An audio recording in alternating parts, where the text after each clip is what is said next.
Hello friends, स्वागत है आपका हमारे YouTube channel study with Naga पे। मैं नागेश्वर आप सभी का स्वागत करता हूं अपने इस यूट्यूब चैनल पे।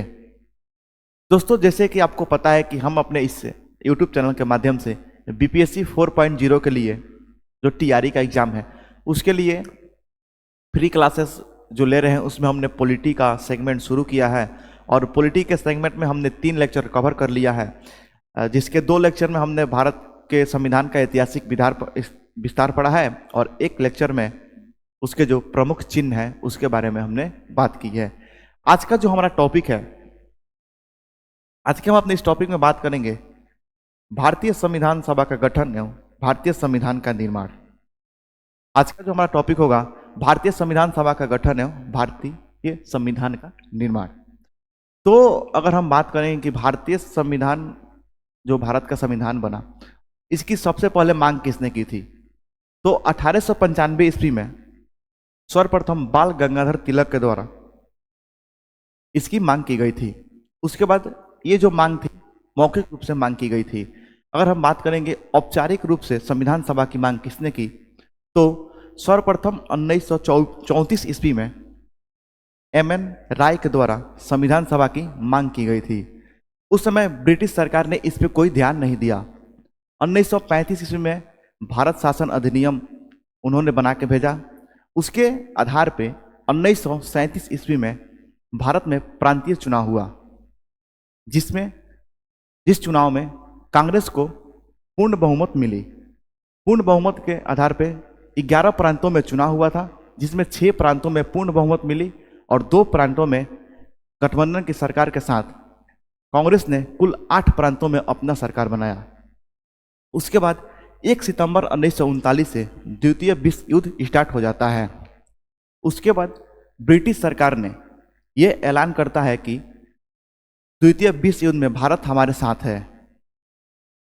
और इस घोषणा के बाद जब ये घोषणा कांग्रेस वालों को पता चलती है तो कांग्रेस वाले इसके बाद अपना अपमान समझते हैं कि हमसे बिना सलाह मशवरे किए ब्रिटिश सरकार ये घोषणा कैसे कर दी, क्योंकि हमारे सरकार 8 प्रांतों में हमारी सरकार चल रही है और ब्रिटिश सरकार ने एक बार भी हमसे नहीं पूछा। इसके बाद कांग्रेस ने अपने 8 प्रांतों से इस्तीफा दे दिया। इसके बाद ब्रिटिश सरकार को लगा कि हमें भारतीयों की बात पर विचार करना चाहिए, तो उन्होंने 1940 ईस्वी में अगस्त प्रस्ताव भेजा। तो कांग्रेस और मुस्लिम लीग दोनों ने अगस्त प्रस्ताव के सारे प्रस्ताव को ठुकरा दिया और उसके विरोध में व्यक्तिगत सत्याग्रह चलाया। उसके बाद ब्रिटिश सरकार फिर 1942 में स्टीफन क्रिप्स के अध्यक्षता में क्रिप्स मिशन भेजा। इस मिशन को भी भारतीयों ने ठुकरा दिया। कांग्रेस और मुस्लिम लीग दोनों ने इस मिशन को भी ठुकरा दिया और इसके बाद भारत में शुरू हुआ भारत छोड़ो आंदोलन। उसके बाद 1945 में जैसे आपको पता होगा कि द्वितीय विश्व युद्ध समाप्त होता है, जब अमेरिका जापान के नागासाकी और हिरोशिमा पे परमाणु बम गिराता है। तो उसके बाद द्वितीय विश्व युद्ध समाप्त होता है।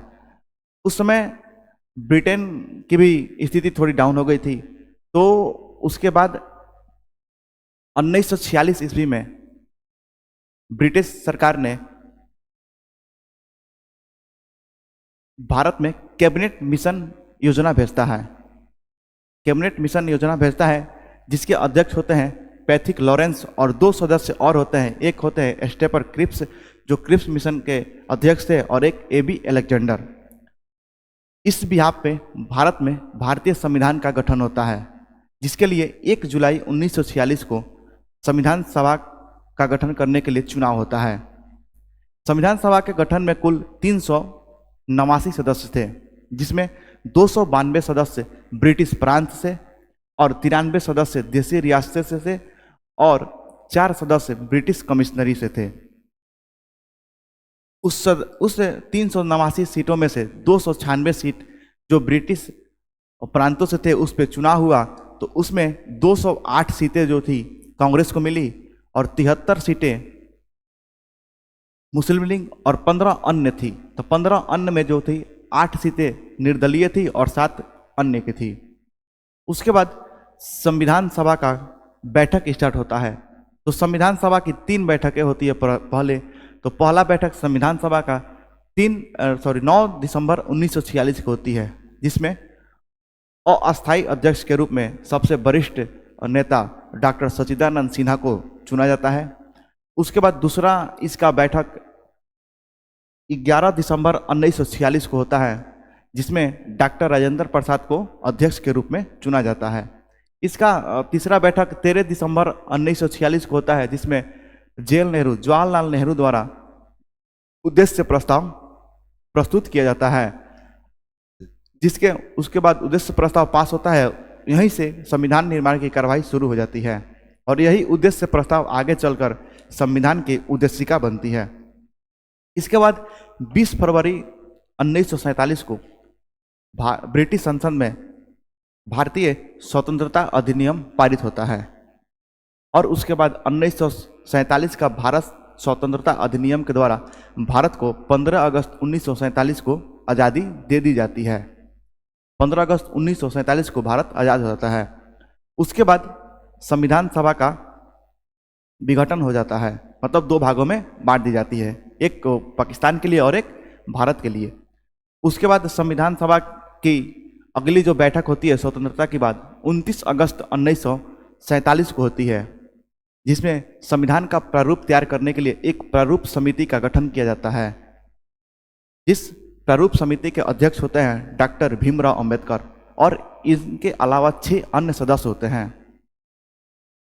उसके बाद यहाँ से संविधान सभा की कार्यवाही स्टार्ट हो जाती है। लगभग 2 वर्ष 11 माह 18 दिन के बाद और लगभग 60 देशों के संविधान का अध्ययन करने के बाद हमारा संविधान जो है 26 नवंबर 1949 को बनके तैयार हो जाता है।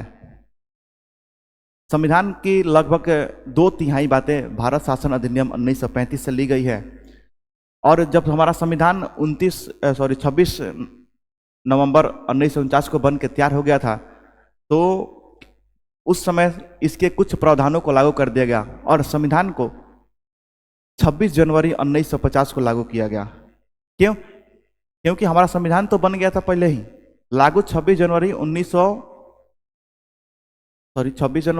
1950 को क्यों किया गया? क्योंकि 26 जनवरी 1930 को हमारा सबसे पहला स्वतंत्रता दिवस मनाया गया था, इसलिए भारतीय संविधान को 26 जनवरी 1950 को ही लागू किया गया। आइए देखते हैं, ये तो थोड़ा ओवरव्यू, आइए देखते हैं इसके बारे में। देखते हैं भारतीय संविधान सभा का गठन एवं भारतीय संविधान का निर्माण में देखते हैं कि भारत में संविधान सभा का गठन का विचार 1934 में पहली बार एम.एन. राय ने रखा, जैसे कि हमने आपको पहले बताया है। उसके बाद है कि 1935 में भारतीय राष्ट्रीय कांग्रेस ने पहली बार भारत के संविधान के निर्माण के लिए आधिकारिक रूप से संविधान सभा के गठन की मांग की। अगला है कि अगस्त प्रस्ताव 1940 में अंग्रेजों ने सर्वप्रथम संविधान सभा के गठन के मांग को स्वीकार किया, लेकिन इसमें कुछ और अन्य प्रावधान थे जिसके चलते इसको मुस्लिम लीग और कांग्रेस ने दोनों ने खारिज कर दिया था। आगे है कि 1938 में भारतीय राष्ट्रीय कांग्रेस की ओर से पंडित जवाहरलाल नेहरू ने घोषणा की कि स्वतंत्र भारत के संविधान का निर्माण वयस्क मताधिकार के आधार पर चुने गए संविधान सभा द्वारा किया जाएगा, जिसमें कोई बाहरी हस्तक्षेप नहीं होगा। जवाहरलाल नेहरू ये कहते हैं कि संविधान सभा में जो भी मतलब सदस्य आएंगे वो वयस्क मताधिकार के द्वारा चुन के आएंगे, बाहरी हस्तक्षेप कोई नहीं होगा। इसके आगे कि अंततः कैबिनेट मिशन, जिसमें के पैथिक लॉरेंस अध्यक्ष थे, एक सदस्य एपी अलेक्जेंडर और स्टेफर्स क्रिप्स थे। सुझाव पर संविधान सभा का गठन 1946 में किया गया, जिसमें सदस्यों की कुल संख्या 289 निर्धारित की गई। हमने आपको बताया कि 289 सदस्य। और इसमें देखेंगे कि संविधान सभा ब्रिटिश प्रांत से 296, जिसे कि हमने बताया 11 प्रांतों से 292 और ब्रिटिश कमिश्नरी क्षेत्र से 4 थे और यहाँ देशी रियासतों से 93 सदस्य थे। और इसी 296 में अगर चुनाव हुआ था तो इसमें से कांग्रेस को कितने मिले थे? कांग्रेस को अगर बात करेंगे 208 सीटें मिली थी और मुस्लिम लीग को 73 सीटें और अन्य जो थे अन्य 15 सीटें मिली थी। तो 15 सीटें में जो थे इसमें 8 सदस्य जो निर्दलीय थे, निर्दलीय और प्लस 7 अन्य थे। तो इसके आगे है कि संविधान सभा में ब्रिटिश प्रांतों से 292, ब्रिटिश कमिश्नरी से 4 तथा देसी रियासतों से 94 सदस्य, यहाँ से 93 सदस्य शामिल थे। कैबिनेट मिशन योजना के अनुसार जुलाई अगस्त 1946 में संविधान सभा के गठन के लिए चुनाव हुआ। संविधान सभा के सदस्यों का चुनाव प्रांतीय विधानसभाओं के द्वारा अप्रत्यक्ष रूप से किया गया था। इस चुनाव में कांग्रेस को 208, मुस्लिम लीग को 73 और अन्य 15 सीटें थी, जिसमें बताए 8 निर्दलीय थी और 7 अन्य थे। इसमें अगर बात करेंगे तो महिला सदस्यों की संख्या 5 थी और एससी 26 और एसटी 33 थे। कभी कभी क्वेश्चन पूछ देती है कि संविधान सभा के में जो सदस्यों की संख्या थे उसमें मुस्लिमों की महिलाओं के सदस्यों की संख्या कितनी थी, तो 15 महिला थे और एससी 26 और एसटी 33 थी। आगे दिया है कि 9 दिसंबर 1946 को संविधान सभा की पहली बैठक दिल्ली में आयोजित की गई। सभा के वरिष्ठ सदस्य डॉक्टर सच्चिदानंद सिन्हा को संविधान सभा का अस्थायी अध्यक्ष चुना गया। मुस्लिम लीग ने इस बैठक का बहिष्कार किया तथा पाकिस्तान के लिए अलग संविधान सभा की मांग की। मुस्लिम लीग सारे बैठकों की बहिष्कार इसलिए कर रही थी क्योंकि वो चाहती थी कि हमारे मुस्लिम देश जो पाकिस्तान बनने वाला है उसके लिए अलग संविधान सभा की मांग ये हमेशा करती रही। आगे दिया है कि 11 दिसंबर 1946 को डॉक्टर राजेंद्र प्रसाद को संविधान सभा का अध्यक्ष तथा एच.सी. मुखर्जी एवं बी.टी. कृष्णामाचारी को उपाध्यक्ष बनाया गया तथा सर बी.एन. राव को संवैधानिक सलाहकार बनाया गया। तो डॉक्टर राजेंद्र प्रसाद क्या हुए, अस्थायी अध्यक्ष बने 11 दिसंबर 1946 को और एच.सी. मुखर्जी और बी.टी. कृष्णामाचारी को उपाध्यक्ष और सर बी.एन. राव को संवैधानिक सलाहकार बनाया गया। 13 दिसंबर 1946 को पंडित जवाहरलाल नेहरू ने संविधान सभा में उद्देश्य प्रस्ताव प्रस्तुत किया, जिसे 22 जनवरी 1947 को स्वीकार किया गया और यही से संविधान सभा की प्रक्रिया आरंभ हुई। Sir BN. राव संविधान सभा के संवैधानिक सलाहकार थे। इन्हीं के द्वारा संविधान सभा का प्रारूप तैयार किया गया है। Sir BN. राव के द्वारा संविधान सभा का प्रारूप तैयार किया गया है। आगे दिया है कि सर बी.एन. राव संविधान सभा के संवैधानिक सलाहकार थे। इन्हीं के द्वारा संविधान सभा का प्रारूप तैयार किया गया है। लाइन दोहरा दी गई है, कोई बात नहीं। आगे है कि प्रांतों एवं देशी रियासतों का संविधान सभा में प्रतिनिधित्व उनकी जनसंख्या के अनुपात में किया गया था। जो प्रांतों और देशी रियासतों थे उनमें मतलब किस प्रांत या किस देशी रियासत से कितने सदस्य आएंगे, इनका जो किया गया था विभाजन उनके जनसंख्या के अनुपात में किया गया था। लगभग 10 लाख की जनसंख्या पर एक सीट थी। सामान्यतः 10 लाख की जनसंख्या पर एक सीट आवंटित किया गया था। आगे कि हैदराबाद एकमात्र देशी रियासत जो संविधान सभा में अपना प्रतिनिधित्व या सदस्य नहीं भेजा था। हैदराबाद एक मात्र देशी रियासत था जिसमें संविधान सभा में अपना कोई प्रतिनिधित्व नहीं भेजा था। अगर सबसे ज़्यादा बात करेंगे किस देशी रियासत से आए थे तो मैसूर से 7 सदस्य आए थे और त्रावणकोर से 6 सदस्य आए थे। अगर हम बात करेंगे संप्रदाय के आधार पर संविधान में कितने सदस्य मतलब कितने के संविधान में संप्रदाय के आधार पर तो सामान्य 213 थे और मुस्लिम 79 और सिख 7 जो 4 थे 4। और प्रांतों में बात करें तो सबसे ज़्यादा जो संयुक्त प्रांत 55 सदस्य थे और मद्रास से 49 और बिहार से 36 प्रांत थे। नेक्स्ट बात करते हैं कि आज़ादी के बाद डिक्की बर्ड योजना के तहत संविधान सभा का विभाजन किया गया। यही मतलब डिक्की बर्ड योजना का बालकन योजना, इसमें प्रांतों और देशी रियासतों को स्वायत्तता दे दी गई थी कि आप संविधान सभा में मतलब आप प्रतिनिधि भेजेंगे या नहीं भेजेंगे। इसका तैयार लॉर्ड माउंटबेटन की अध्यक्षता में की गई थी और अंततः आज़ादी के पश्चात 31 अक्टूबर 1947 को संविधान सभा का पुनर्गठन किया गया, जिसमें कुल सदस्यों की संख्या 229 निर्धारित की गई, जिसमें प्रांतों से 229 तथा देशी रियासतों से 279 होगा 279 जिसमें से 229 देशी रियासतों प्रांतों से और देशी रियासतों से 70 थी। नेक्स्ट है कि प्रांतों से आने वाले संविधान सभा के सदस्य का चुनाव अप्रत्यक्ष रूप से उस प्रांत के विधानसभा सदस्यों के द्वारा किया गया था, जबकि देशी रियासतें से आने वाले प्रतिनिधि देशी राजा महाराजाओं द्वारा मनोनीत किए गए थे। कि जो संविधान सभा में जो प्रांतों से आए थे वहाँ के विधानसभा द्वारा अप्रत्यक्ष रूप से उसका चुनाव किया गया था और जो सदस्य देशी रियासत से आए थे उनके राजा या महाराजाओं द्वारा वहाँ से मनोनीत की गई थी। नेक्स्ट है कि 21 फरवरी 1948 को प्रारूप समिति ने संविधान सभा के प्रारूप पर विचार कर अपनी रिपोर्ट पेश की। तत्पश्चात 4 नवंबर 1948 से 9 नवंबर 1948 तक संविधान सभा में पहला वाचन हुआ। प्रारूप समिति 29 अगस्त 1947 को नियुक्त की गई थी। जैसे हमने आपको बताया कि 29 अगस्त 1947 को प्रारूप समिति भीमराव अंबेडकर के अध्यक्षता में स्थापित की गई, जिसमें उनके अलावा 6 अन्य सदस्य और थे। आगे है कि दूसरा वाचन बात करेंगे तो 15 नवंबर 1948 से 17 अक्टूबर 1949 तक चला। संविधान सभा के प्रारूप पर तीसरा तथा अंतिम वाचन 14 नवंबर 1949 से को प्रारंभ हुआ और 26 नवंबर 1949 तक चला और इसी दिन संविधान सभा के द्वारा भारतीय संविधान को पारित कर दिया गया। इस समय संविधान सभा में कुल 284 सदस्य उपस्थित थे। मतलब जब 26 नवंबर 1949 को संविधान को पारित किया गया, उस समय संविधान सभा में 284 सदस्य उपस्थित थे। आगे देखते हैं कि वर्ष 2015 में 26 नवंबर को संविधान दिवस के रूप में मनाया जाता है। मतलब 2015 से 26 नवंबर को संविधान दिवस के रूप में मनाया जाता है। नेक्स्ट है कि संविधान निर्माण में 2 वर्ष 11 माह 18 दिन का समय लगा। संविधान को बनाने में कुल 64 लाख रुपयों का खर्च आया था उस समय।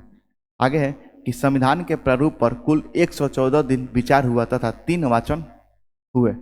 114 दिन विचार और 3 वाचन हुए। अगर बात करेंगे हम कि संविधान सभा में कुल 11 सत्र आयोजित किए गए और अंतिम बैठक की बात करें जो कि 24 जनवरी 1950 को होती है, उसको लेकर हम बात करें तो 12 सत्र हो गए।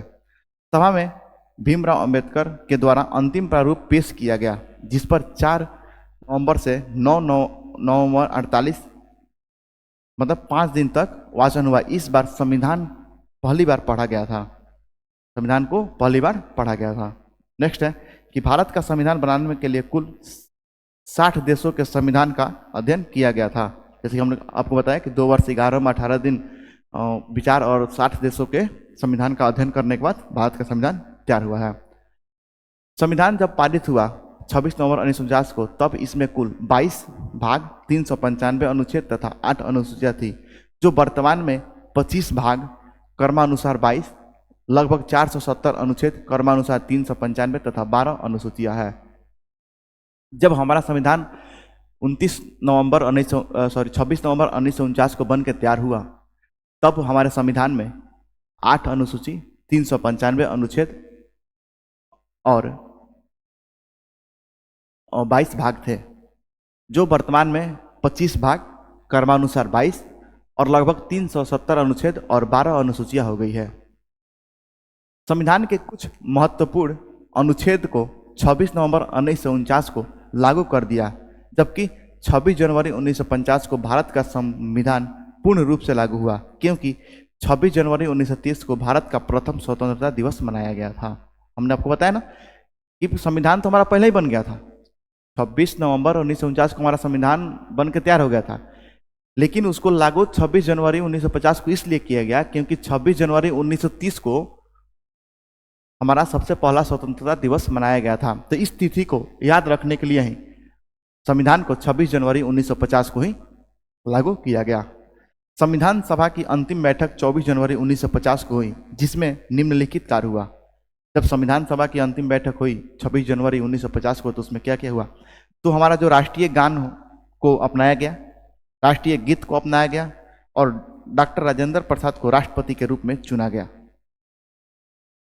अगला है कि हाथों से सुंदर लिखने की कला को कैलीग्राफी सुलेखन कहा जाता है। इस विधि का प्रयोग करके प्रेम बिहारी नारायण रामजद, इस नाम को याद रखेंगे, ने संविधान की किताब को अपने हाथों से लिखा। ये लिखे थे किसमें? अंग्रेजी भाषा में। प्रेम बिहारी नारायण रामजद ने संविधान को अपने हाथों से लिखा था अंग्रेजी भाषा में, जिसे संसद भवन में हीलियम गैस से भरे एक बॉक्स में रखा गया है। जो संसद भवन है ना, संसद भवन में हीलियम के गैस में भर के इसको रखा गया है, जो ओरिजिनल संविधान जो प्रेम बिहारी नारायण द्वारा लिखा गया था। इसका हिंदी सुलेखन बसंत कुमार वैद्य ने किया था। तो ये क्वेश्चन कई बार एग्जाम में पूछ सकता था, हिंदी सुलेखन किसने किया था या प्रारूप को किसने अपने हाथों से लिखा था। इसके पेजों की सजावट नंदलाल बोस एवं उनके साथी राम मनोहर सिन्हा ने की थी। नोट है यहाँ पे कि अनुच्छेद 393 के अनुसार हमारे देश के संविधान का नाम भारत का संविधान होगा। हमारे देश के संविधान का नाम भारत का संविधान होगा, ये 393 अनुच्छेद में लिखा गया है। इसके आगे बात करेंगे कि संविधान सभा से जुड़ी कुछ महत्वपूर्ण समितियां जो बनाई गई थी, उस समिति के बारे में हम बात कर लेते हैं एक नज़र में। कि प्रारूप समिति, इस समिति का गठन 29 अगस्त 1947 को किया गया था। इसमें क्या थे, तो डॉक्टर भीमराव अंबेडकर के द्वारा नेतृत्व किया गया था। इसके अलावा 6 सदस्य कौन कौन थे, आइए देख लेते हैं। टीपी खेतान, इनके मृत्यु के बाद बीटी कृष्णमाचारी को इनके स्थान पर प्रारूप समिति का सदस्य बनाया गया। दूसरा थे बीएल मिश्रा, इनके त्यागपत्र देने के पश्चात एम माधवराव को प्रारूप समिति का सदस्य बनाया गया। उसके बाद चौथा थे के एम मुंशी, एन गोपाला स्वामी अयंकर, मोहम्मद साडुल्ला और कृष्णा स्वामी अय्यर थे। और कुछ समिति देख लेते हैं। संघ समिति, देशी रियासत समझौता समिति, ये थे पंडित जवाहरलाल नेहरू। प्रांतीय संविधान समिति, अल्पसंख्यक परामर्श समिति तथा मूल अधिकार समिति, ये थे सरदार वल्लभ भाई पटेल। झंडा समिति का अध्यक्ष थे जेबी कृपलानी। झंडा समिति एक अस्थायी बनी थी जिसको डॉक्टर राजेंद्र प्रसाद थे, और अस्थायी जो बनी थी जेबी कृपलानी थे। संचालक समिति डॉक्टर राजेंद्र प्रसाद। कार्य संचालक समिति डॉक्टर के एम मुंशी। राष्ट्रीय ध्वज संबंधित तदर्थ समिति डॉक्टर राजेंद्र प्रसाद। और सदन समिति पटाभी सीतारमैया। तो आज के हमारे लेक्चर में हमने देखा कि संविधान सभा का निर्माण कैसे हुआ, और इसके अगले लेक्चर में हम इसके आगे के टॉपिक को बात करेंगे। और आपको ये वीडियो कैसा लगा कमेंट में बताएं, और ये वीडियो अपने दोस्तों के पास शेयर करें ताकि उनके पास भी हमारा वीडियो पहुंच सके। और अभी तक अगर आपने हमारे चैनल को सब्सक्राइब नहीं किया है तो उसको सब्सक्राइब कर ले ताकि हमारा अगला आने वाला वीडियो आपके पास सबसे पहले पहुंचे। धन्यवाद।